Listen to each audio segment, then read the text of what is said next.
que ya la inició o tiene información como para modificarla y tener una mejor eficacia. Ahora, también podemos hacer estudios cualitativos para poder determinar la concentración mínima inhibitoria y la concentración mínima bactericida, que si ustedes recuerdan, son dos parámetros muy importantes que se determinan en el laboratorio, pero que tenemos que asociar a un parámetro farmacocinético, que es la concentración plasmática, es decir, la concentración que se alcanza en el organismo. Y estudiando esos tres parámetros podemos determinar si un antibiótico tiene un comportamiento bactericida o bacteriostático in vivo, es decir, en el paciente. Entonces, ¿cómo determinamos la concentración mínima inhibitoria? Hay varios métodos. Uno de los métodos gold standard es el método de dilución seriada en caldo, y que consiste en tener una serie de tubos que tienen medio de cultivo. Ya dijimos, ¿no es cierto?, que el medio de cultivo estandarizado para las pruebas de susceptibilidad es Miller-Hinton, que puede ser agar, si es el antibiograma, o caldo, ¿no es cierto?, que en este caso, ¿no es cierto?, una prueba de determinación en crecimiento en medio líquido. Entonces tenemos esta serie de tubos con caldo Miller-Hinton, pero que tienen una concentración de antibiótico que va, ¿no es cierto?, a la mitad en cada uno de esos tubos. O sea, partimos de cero, ¿no es cierto?, que es nuestro control, sin antibiótico, y después vamos, por ejemplo, 0,4, 0,8, van aumentando el doble, ¿ya? Una vez que tenemos estas soluciones con antibiótico, agregamos un inóculo, un inóculo bacteriano que es equivalente a 5 por 10 elevado a 5 unidades formadoras de colonia por ml. Todo esto está estandarizado para poder ver las pruebas susceptibles. Y una vez que tenemos ya listas nuestras muestras con las bacterias, con el antibiótico del medio cultivo, incubamos a la temperatura óptima de desarrollo de la bacteria que estamos estudiando. Y después de incubar, entonces vemos dónde hubo crecimiento. ¿Cómo se ve el crecimiento en medio líquido? Yo pensé que iban a hacer así el tiro, pero... ¿Con el color? ¿Mm? ¿Con el color? No, porque no... ¿Cómo ven el crecimiento en medio sólido?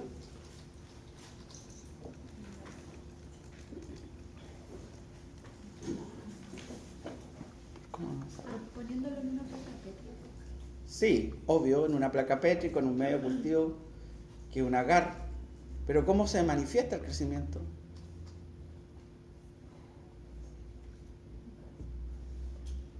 ¿En un medio líquido?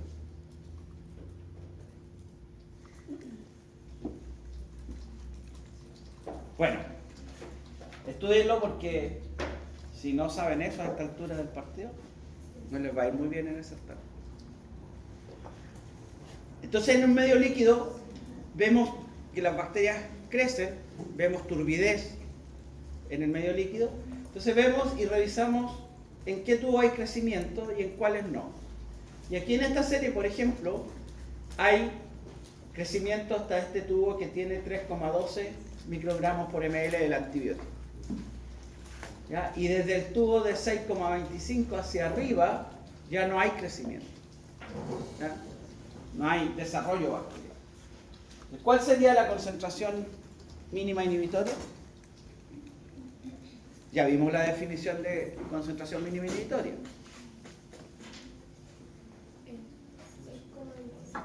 6,25, ¿no es cierto? Porque es la mínima concentración que inhibe el crecimiento de las bacterias.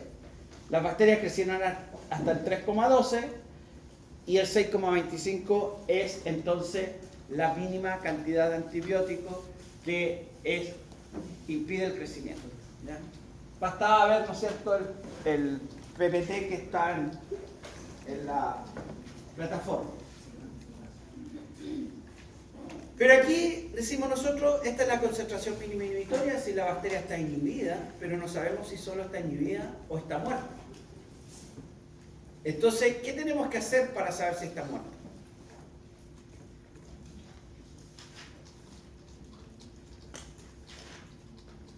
¿Qué se le ocurre? ¿Qué harían ustedes para saber si la bacteria está solo inhibida o está muerta? Ver sigue reproduciendo. O sea, como si Ya, ¿y cómo lo vería? Porque ahí ya está inhibida, no se ha reproducido, ¿no es cierto? Multiplicar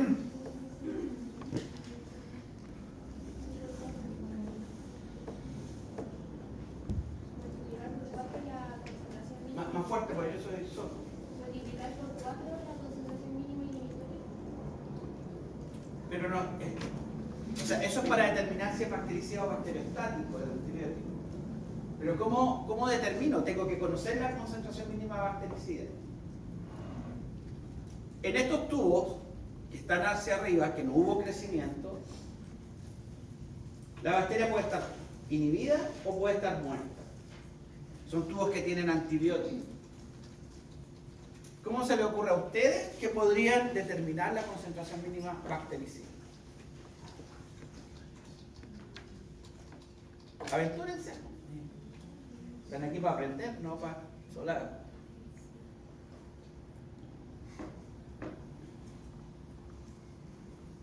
¿Qué es lo que está inhibiendo esas bacterias que están ahí?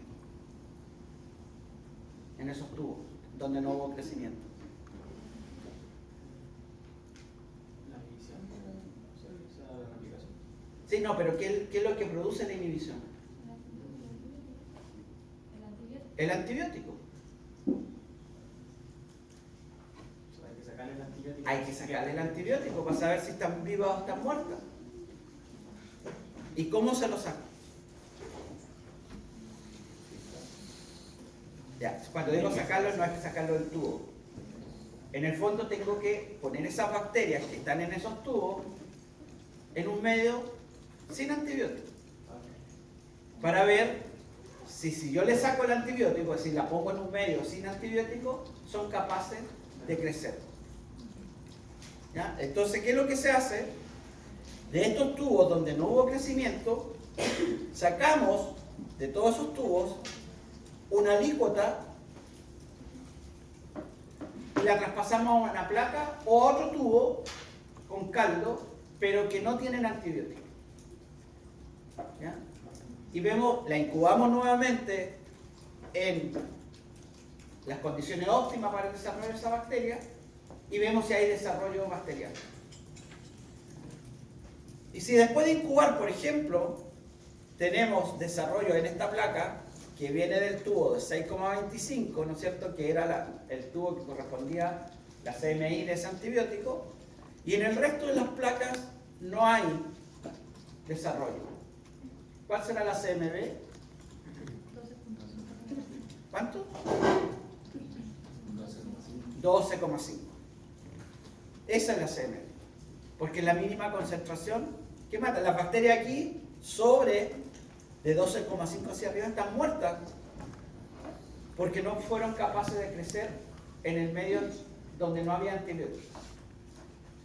Y ahí sí podemos aplicar lo que usted decía, porque aquí la relación entre la CMI y la CMB, si la CMB son 2 veces la CMI, ¿no es cierto? ¿Y sería un antibiótico bactericida o bacteriostático? ¿De acuerdo a lo que vimos en la clase anterior?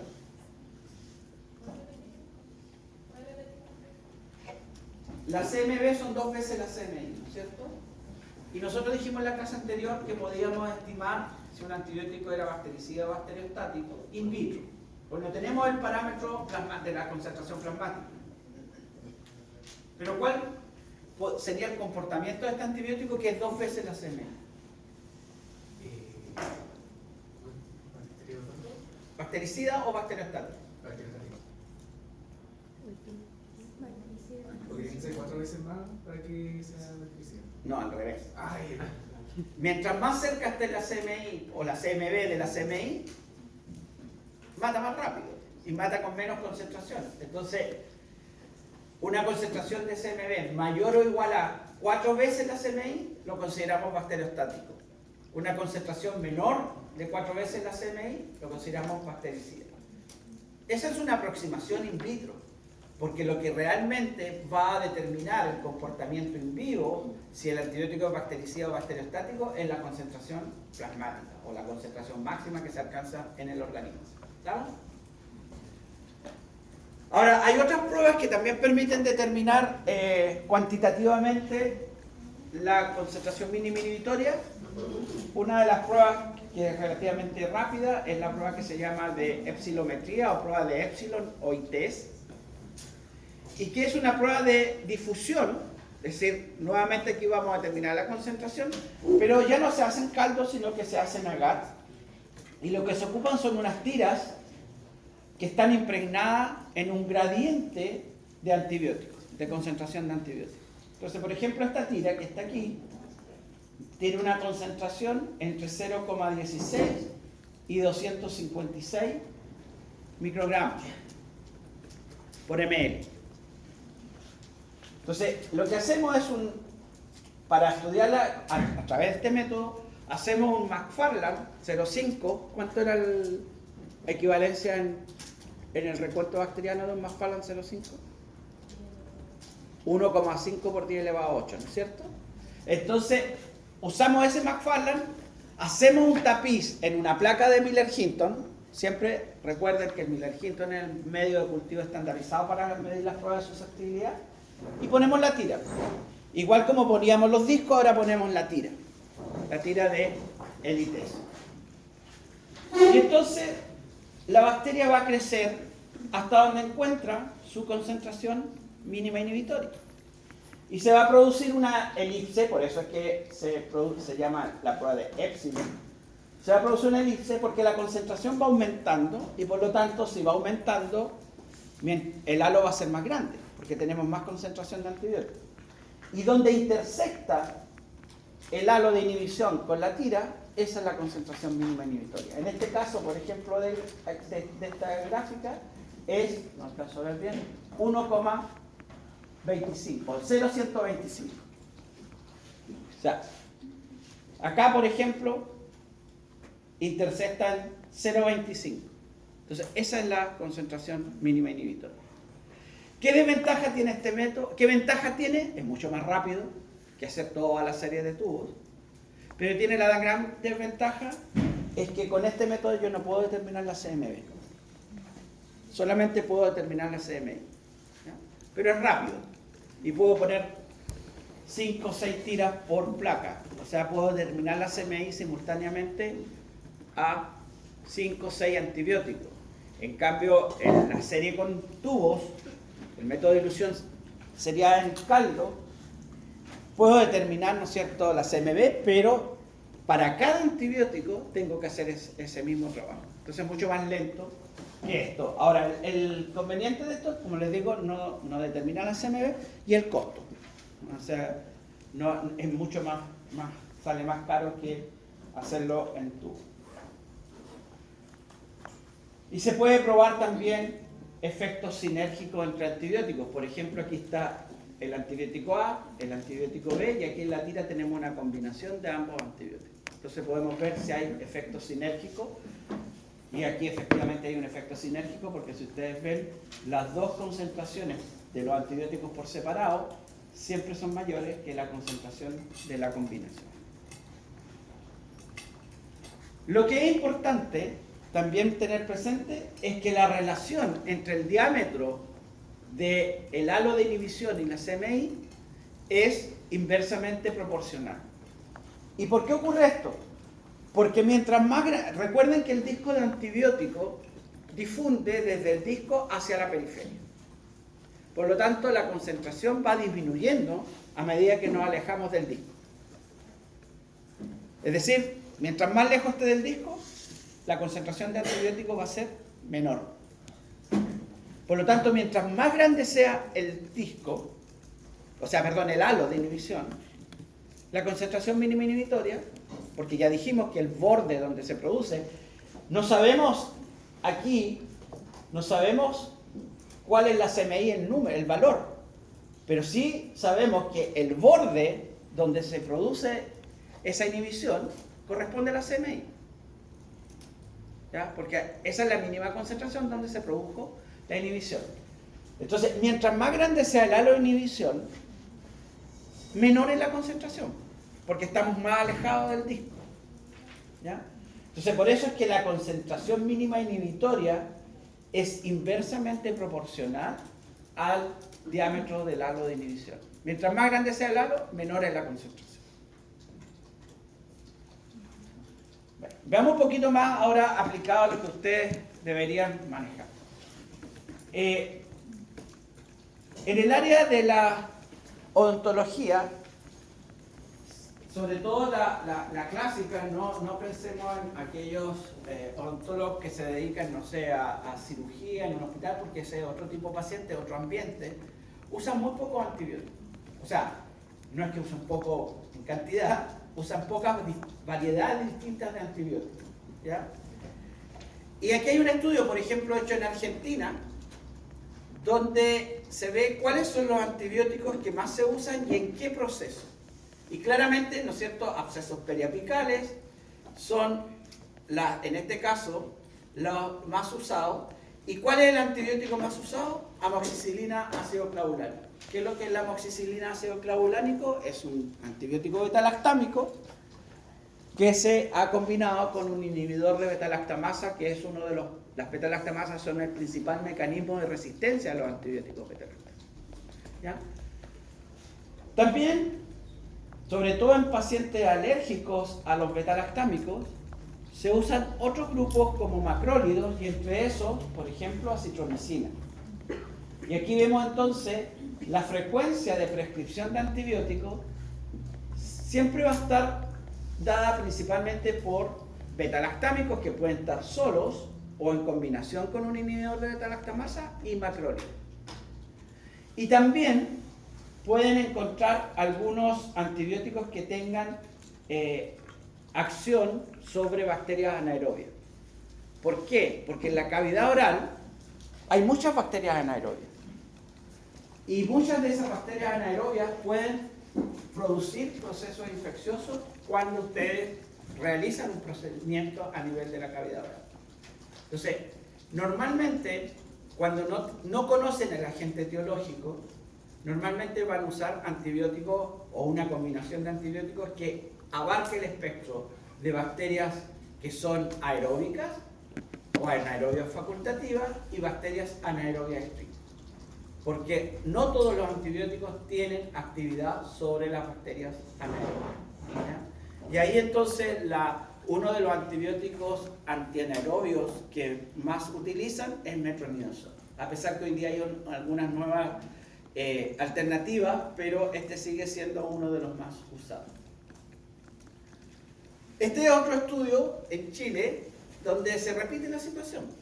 Amoxicilina, ¿no es cierto?, beta-lactámico, más amoxicilina ácido clavulánico, que es un inhibidor de beta-lactamasa, o la combinación amoxicilina, que abarca todo el espectro de bacterias aerobias, y metronidazol, que abarca el espectro de bacterias anaerobias, ¿ya? ¿Cuáles son los principales procedimientos donde se utiliza antibióticos? ¿No es cierto? Cirugía de implantes. Y ahí muchas veces también lo que yo les comentaba en la primera clase, muchas veces los antibióticos lo usan como profilaxis, es decir, para evitar una infección posterior al procedimiento que ustedes van a realizar.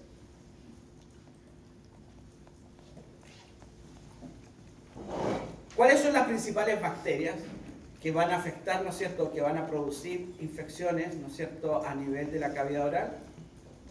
Una serie de especies de estreptococos. En la cavidad oral, la microbiota oral normal de la boca constituye una gran diversidad de especies de estreptococos, ¿ya? Sobre todo en lo que se denomina el grupo Viridans, ¿ya? Y también, obviamente, Staphylococcus. ¿Cuál es ¿vieron microbiota normal? Supongo.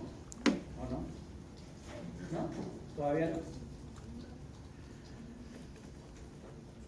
La especie Epidermidis, Staphylococcus epidermidis, es la especie o la bacteria que más habita nuestra microbiota normal, porque es la bacteria que coloniza nuestra piel.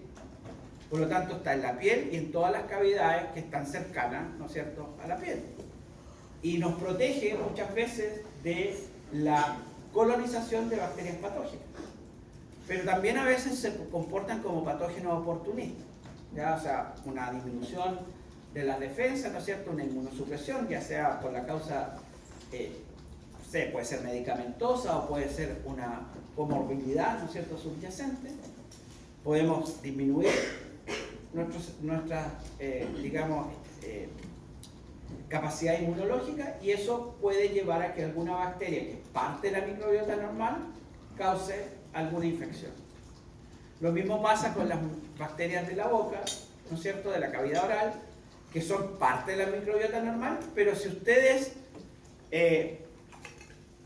realizan un procedimiento y hay intervención, van a romper las barreras, ¿no es cierto?, que nos protegen, la mucosa, y esas bacterias pueden pasar a la sangre. Y vía entonces hematógena pueden llegar a otros sitios, por ejemplo, en las válvulas cardíacas, y producir una endocarditis. Entonces, no son infrecuentes, por ejemplo, la endocarditis posterior a un procedimiento en la cavidad oral. Y muchas veces eso se evita haciendo una profilaxis, una buena profilaxis antibiótica. ¿Eh?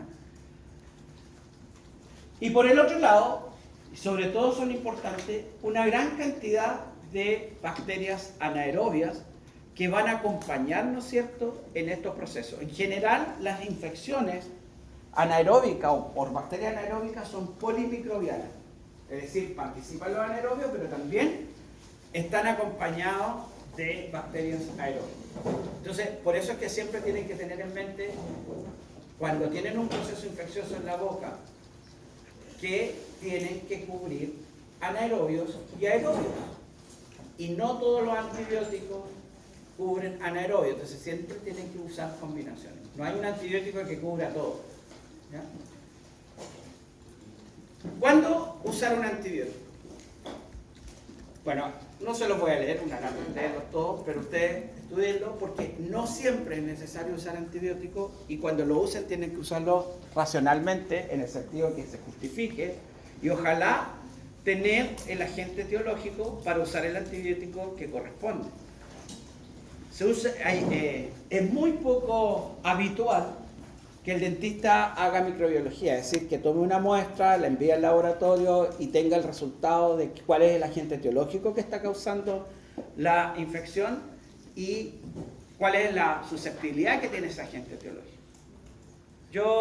Mi consejo es que lo hagan en la medida que puedan y que tengan. ¿Por qué? Porque eso les va a asegurar que van a dar un buen tratamiento, van a tener éxito, ¿no es cierto?, en el tratamiento, pero además van a evitar la selección de bacterias resistentes. Y eso es un tema hoy día, porque la resistencia a antibióticos se ha transformado en uno de los problemas más complejos de tratar en salud pública. ¿Ya? En el año 2019 se murieron más de 5 millones de personas en el mundo a causa de una infección por bacterias resistentes.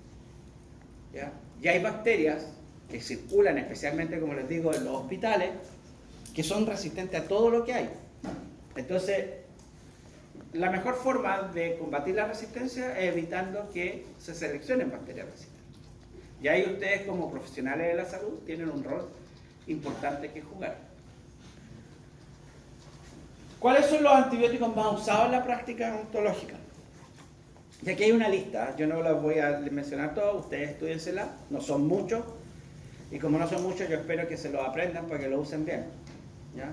No para la prueba, para que lo usen bien en la práctica profesional. Los más usados lejos son los beta-lactámicos. Los beta-lactámicos son un grupo antibiótico muy seguro de usar, porque el blanco que tienen en la célula es el peptidoglicano. ¿Y dónde más encontramos peptidoglicano, aparte de las bacterias?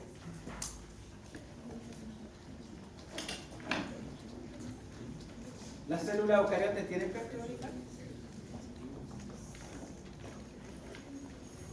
¿La matriz extracelular posible? En la membrana extracelular. ¿Dónde está el peptidoglicano? ¿En la matriz extracelular? Yo no me acuerdo. ¿Cuál es veamos la estructura de una bacteria? Esto se lo pueden leer después, pero me interesa porque está medio perdido ahí en citología bacteriana. ¿Cómo se constituye una bacteria? ¿Alguien tiene un lápiz? No traje lápiz. ¿De pizarra?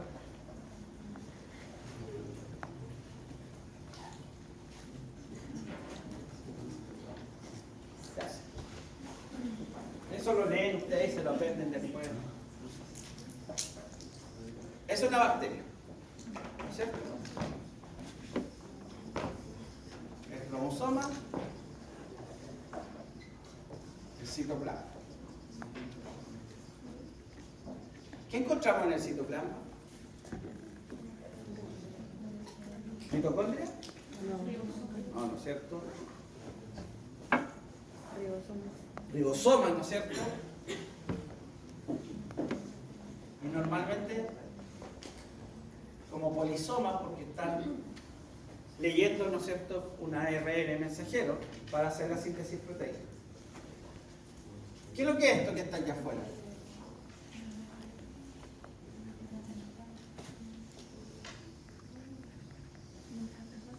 ¿Qué es esto?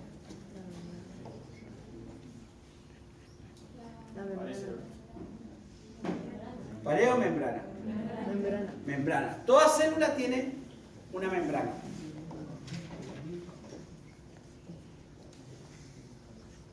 Citoplasmática. ¿Qué viene después de la membrana en la bacteria? La pared. ¿Cierto? Vamos a hacer dividir aquí.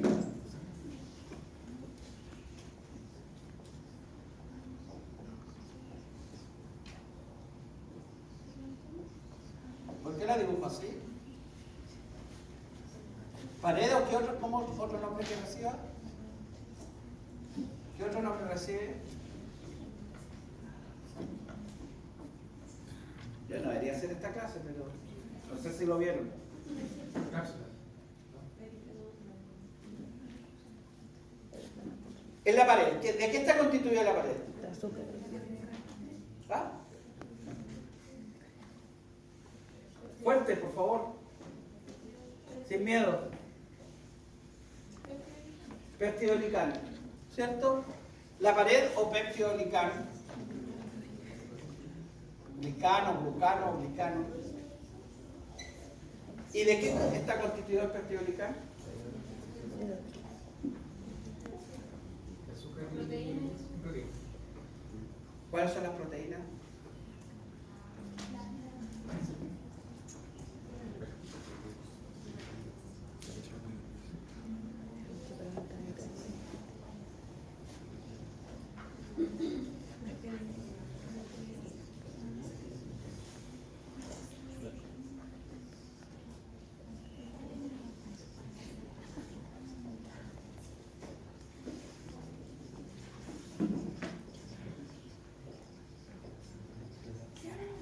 El peptidolicano es un polímero de N-acetilglucosamina y N-acetilmuramina. Pero además tiene una unidad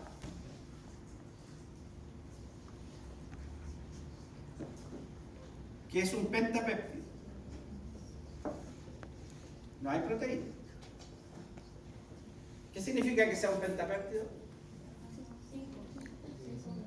¿5 qué? Aminoácidos. 5 aminoácidos, no 5 péptidos, es un péptido. Y la gracia que tiene la pared, porque la pared es rígida, ¿y para qué sirve la pared? ¿Qué propiedades le otorga a la bacteria?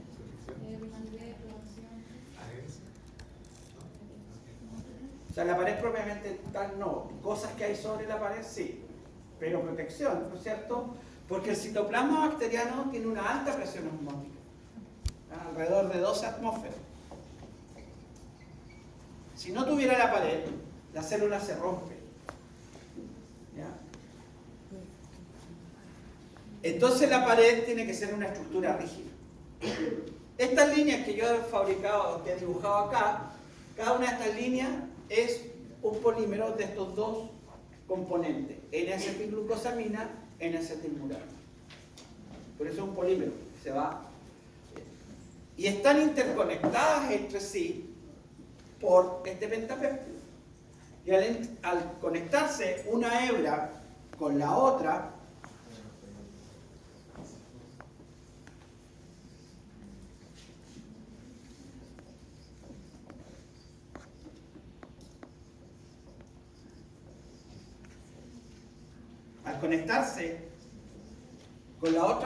esto es una transpeptidación.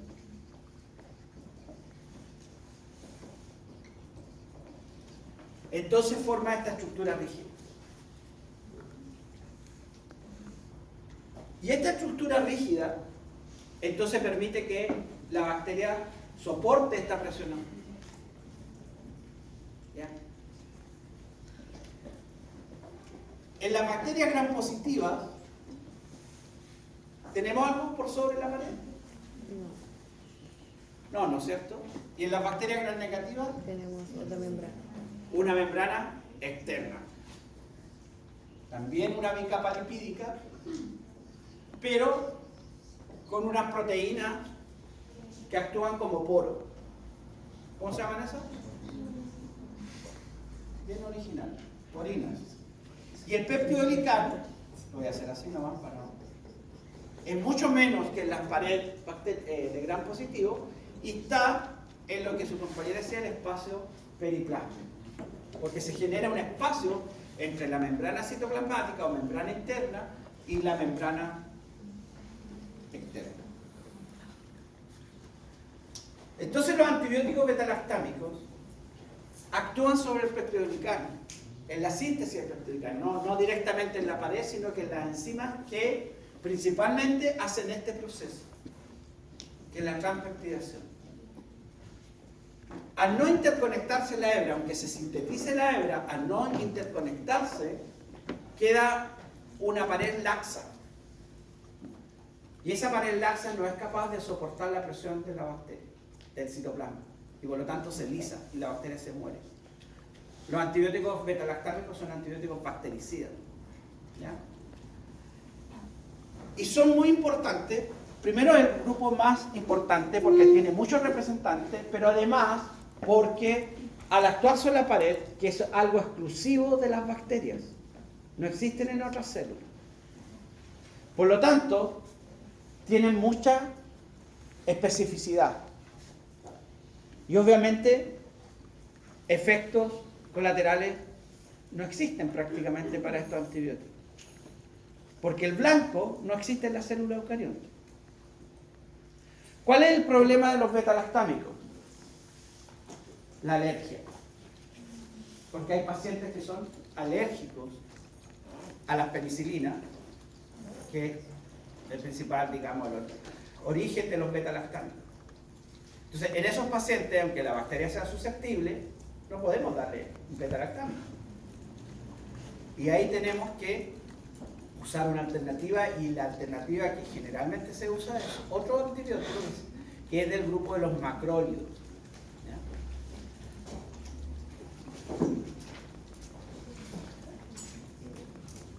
La amoxicilina, que es lo que más, o ampicilina, pero en general amoxicilina, que es la que usan ustedes, o van a usar cuando ejercen profesión. Espero que todos lleguen a eso. Se puede asociar con un inhibidor de beta-lactamasa, que es el ácido clavulánico. Porque las beta-lactamasas hidrolizan un anillo que tiene esta molécula, que es el que tiene la actividad antibacterial. Y cuando ese anillo se rompe, la molécula pierde la actividad antibacterial. ¿Ya? Y es el principal mecanismo de resistencia que tienen las bacterias a este grupo de antibióticos. Entonces, habitualmente ustedes van a usar amoxicilina, que puede estar sola, asociada a un antianaeróbico, o amoxicilina ácido clavulánico para cubrirse la espalda, ¿no es cierto?, de aquellas bacterias que podrían tener una beta-lactamasa. ¿Dónde es eso?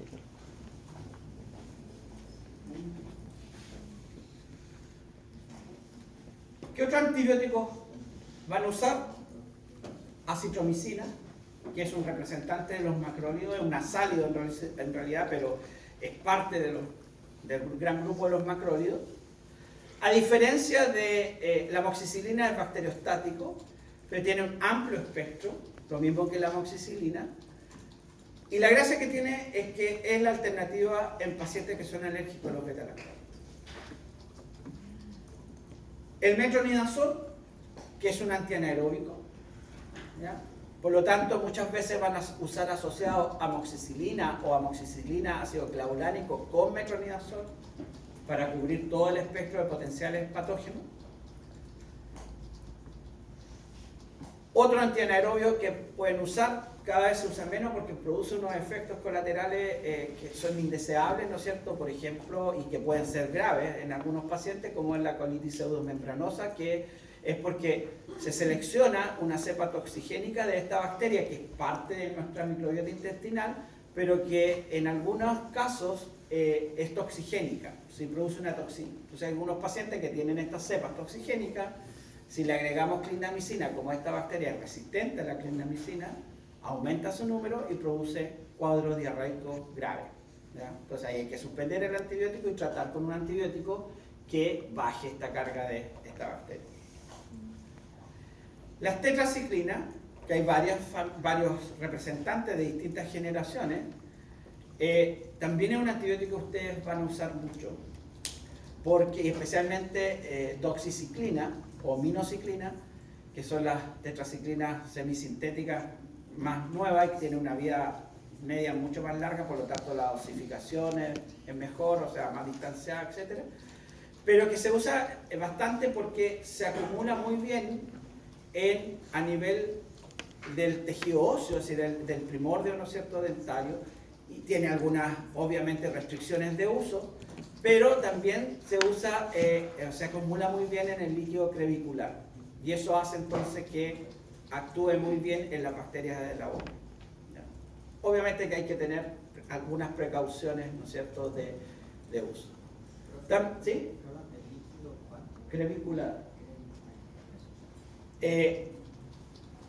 Ciprofloxacina también es un antibiótico, pero más que ciprofloxacina, moxifloxacino es un antibiótico que están usando. Espero que no lo usen mucho porque si no vamos a tener problemas de resistencia, pero es un antibiótico importante porque cubre tanto bacterias aerobias, pero sobre todo amplía un espectro hacia la actividad de anaerobio. Entonces es una alternativa frente a clindamicina y frente a metronidazol, ¿ya? Y eso hace entonces que se empiece a usar como una alternativa frente a bacterias que son resistentes a esos antibióticos. Bien. Eso ustedes tienen que manejar. Si ustedes se fijan, no son más de 7 antibióticos que deben manejar bien. Por lo tanto, la tarea es fácil. Entonces tienen que hacerla bien. Ahora, cuando uno expone a las bacterias a los antibióticos, se puede seleccionar bacterias que son resistentes, ¿ya? Y la resistencia no tiene que ver o no se genera por el uso de antibióticos, sino que el uso de antibióticos lo que hace es seleccionar bacterias que cambiaron su genoma, evolucionaron su genoma, y ese cambio en el genoma, ya sea por mutaciones o por adquisición de genes a través de los fenómenos de transferencia horizontal de genes, puede entonces traducirse en la resistencia a antibióticos.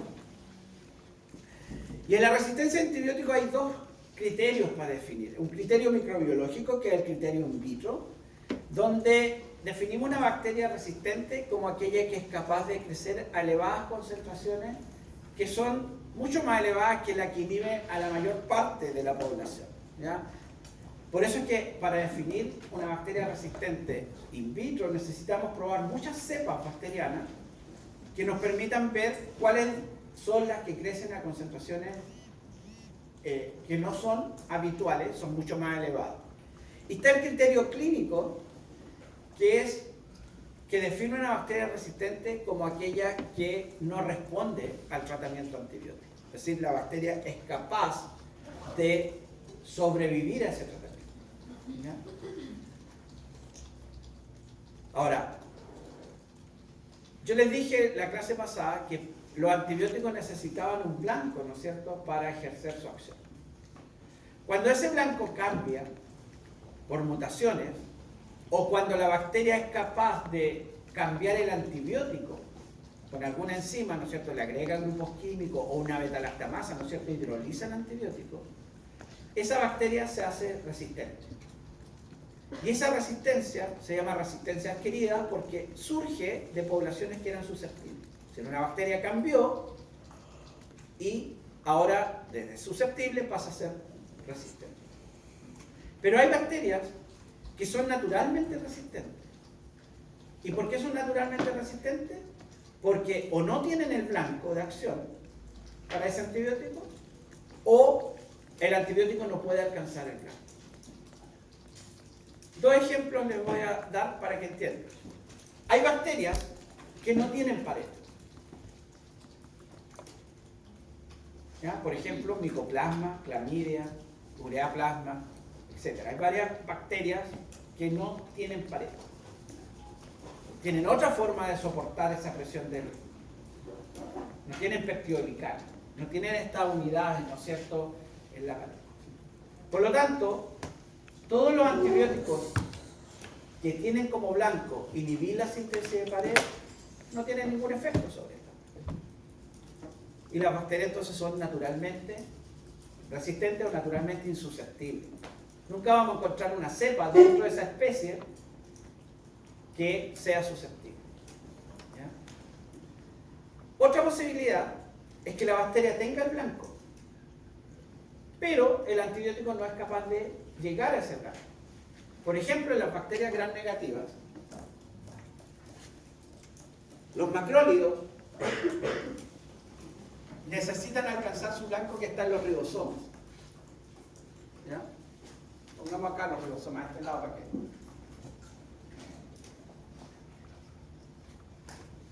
O sea, el macrólido tiene que llegar acá. ¿Y cómo llega acá?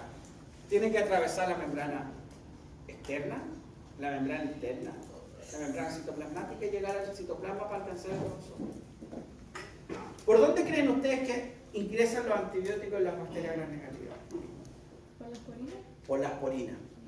Los antibióticos, la mayoría de los antibióticos son hidrofílicos. Y la única puerta de entrada que tienen cuando son antibióticos hidrofílicos son las porinas, porque las porinas son canales que están llenos de agua. Y por lo tanto es un canal hidrofílico y pasan moléculas hidrofílicas.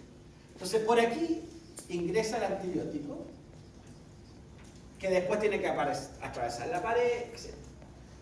Pero los macrólidos, ¿qué es macro? Grande, ¿no es cierto? Macrólidos se llaman porque son moléculas grandes. Y los macrólidos, supongamos que es un macrólido, no es capaz de atravesar la porina, porque es una molécula muy grande. Las porinas tienen diámetros limitados de tamaño. Entonces, el macrólido no es capaz de entrar por la porina, no puede entrar a la célula. Las bacterias gram negativas son naturalmente insusceptibles a los macrólidos. ¿Ya? No es porque no esté el blanco está en los ribosomas. Pero no puede entrar porque no puede atravesar esa parte. ¿Ya? Entonces ahí se genera resistencia. Pero esa resistencia es natural o intrínsecamente natural porque el blanco no es alcanzable o el blanco no existe. La resistencia adquirida, que es la que surge de poblaciones susceptibles, es la que nos importa en clínica porque es la que se genera o la que se favorece cuando usamos antibióticos y sobre todo cuando lo usamos mal. ¿Ya? Porque yo hago presión de selección, creo que ahí va a poder corregir.